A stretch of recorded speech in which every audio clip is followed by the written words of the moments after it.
ಭಾರತ ದೇಶದಲ್ಲಿ NDA ಮೈತ್ರಿಕೂಟದ ಐತಿಹಾಸಿಕ ಒಂದು ಗೆಲುವನ್ನು ಇವತ್ತು ನಾವು ಕಂಡು ನಿಮ್ಮೆಲ್ಲರ ಮತ್ತು ಭಾರತ ದೇಶದ ಪ್ರಪಂಚದ ನೆಚ್ಚಿನ ನಾಯಕರಾದಂಥ ಸನ್ಮಾನ್ಯ ನರೇಂದ್ರ ಮೋದಿ ಜಿರವರು ಇವತ್ತು 3ನೇ ಬಾರಿಗೆ ಪ್ರಧಾನಮಂತ್ರಿಯಾಗಿ ಈ ಭಾರತದ ಚುಕ್ಕಾಣಿಯನ್ನು ಹಿಡಿತಾ ಇರೋದು ನಮಗೆಲ್ಲರಿಗೂ ಹರ್ಷ ತಂದಿರತಕ್ಕಂಥದ್ದು. ಈ ಒಂದು ಸಂದರ್ಭದಲ್ಲಿ ಬಂಗಾರಪೇಟೆ ವಿಧಾನಸಭಾ ಕ್ಷೇತ್ರ ವ್ಯಾಪ್ತಿಯಲ್ಲಿ ಏನಿವತ್ತು ನಾವು ಕೋಲಾರ ಲೋಕಸಭಾ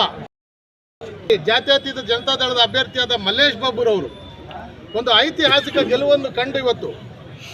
ನರೇಂದ್ರ ಮೋದಿಜಿಯವರಿಗೆ NDA ಒಂದು ಅಭ್ಯರ್ಥಿಯಾಗಿ ಇವತ್ತು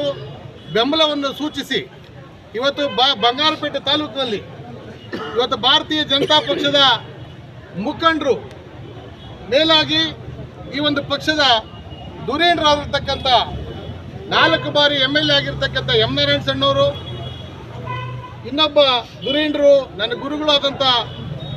ಮಾಜಿ ಶಾಸಕರಾದಂಥ ವೆಂಕಟಮುನಿಯಣ್ಣವರು, ನನ್ನ ಸ್ನೇಹಿತರಾದಂಥ ಚಂದ್ರಾರೆಡ್ಡಿ ಅವರು, ಶಿವಕುಮಾರ್ ಸಾಹೇಬರು, ಮಹೇಶ್ ಅವರು ಇವತ್ತು ಅವಿರತ ಪ್ರಯತ್ನದಿಂದ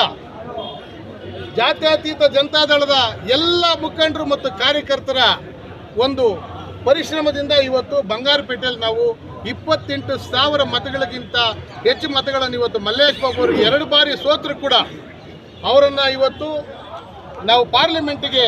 ಮೆಂಬರ್ ಆಗಿ ಇವತ್ತು ಆಯ್ಕೆ ಮಾಡಿ ಕಳಿಸಿರೋದ್ರಲ್ಲಿ ಬಂಗಾರಪೇಟೆಯಿಂದ ವಿಶೇಷವಾದ ಕೊಡುಗೆ ಕೊಟ್ಟು ಇವತ್ತು ಅವ್ರನ್ನ ಆಯ್ಕೆ ಮಾಡಿ ಕಳಿಸಿದ್ವಿ. ಈ ಒಂದು ಸಂದರ್ಭದಲ್ಲಿ ಬಂಗಾರಪೇಟೆ ವಿಧಾನಸಭಾ ಕ್ಷೇತ್ರದ ಜಾತ್ಯತೀತ ಜನತಾದಳದ ಪಕ್ಷದ ಮುಖಂಡರು, ಕಾರ್ಯಕರ್ತರು, ಭಾರತೀಯ ಜನತಾ ಪಕ್ಷದ ಮುಖಂಡರು, ಕಾರ್ಯಕರ್ತರಿಗೂ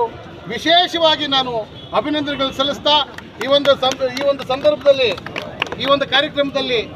ಮಹಿಳಾ ಘಟಕದ ಕಾರ್ಯಕರ್ತರು, ಮುಖಂಡರು, ಪತ್ರಕರ್ತರ ಬಂಧುಗಳು ಎಲ್ಲ ಒಂದು ಕಾರ್ಯಕ್ರಮದಲ್ಲಿ ಭಾಗವಹಿಸಿ ಈ ಒಂದು ಕಾರ್ಯಕ್ರಮನ ಯಶಸ್ವಿ ಮಾಡ್ತಾ ಇರೋದಕ್ಕೆ ಎಲ್ಲದಕ್ಕೂ ನಾನು ಅಭಿನಂದನೆಗಳು ಸಲ್ಲಿಸ್ತಾ ನನ್ನ ಮಾತನ್ನು ಮುಗಿಸ್ತೇನೆ. ನಮಸ್ಕಾರ.